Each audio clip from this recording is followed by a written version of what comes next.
Good to see you this morning. Look, do you think President Biden is going to get his way with this? It's an awful lot of money.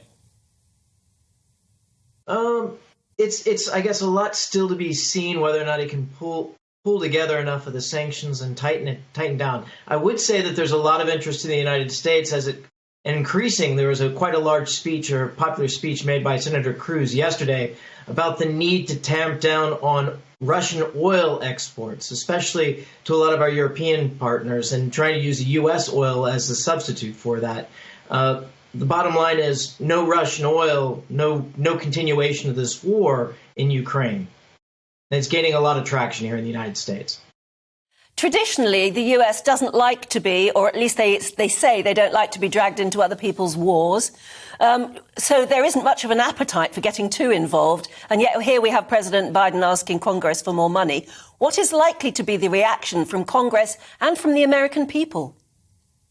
Well, I think American people are largely in support of providing weapons so the Ukrainian people can defend themselves and fight for their sovereignty. That's something that is, I think, widely supported on both sides of the political aisle here in the United States. So the additional monies for weapons, I think that will not be a problem. The key thing is to make sure that heavy equipment is included. But what won't be sanctioned, I think, on either side of the aisle here in the United States is direct U.S. military involvement. But I think the continuation of military weapons and continuation of large amounts of money to do that, that'll probably continue.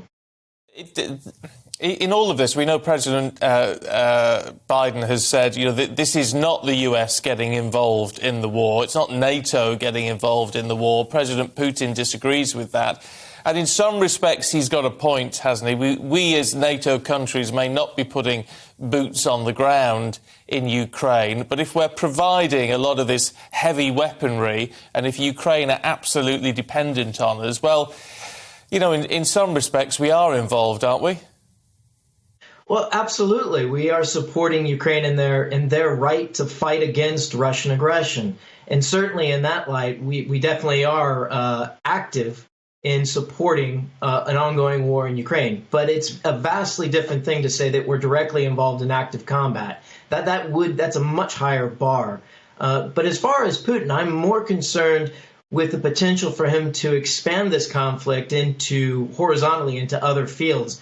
And right now, my biggest concern is looking at Transnistria, another frozen conflict, and the potential that Putin may actually try to move into the region of Bujak, which is just to the south of Odessa, as a way of leveraging that 2,000 or so Russian troops that are there as peacekeepers.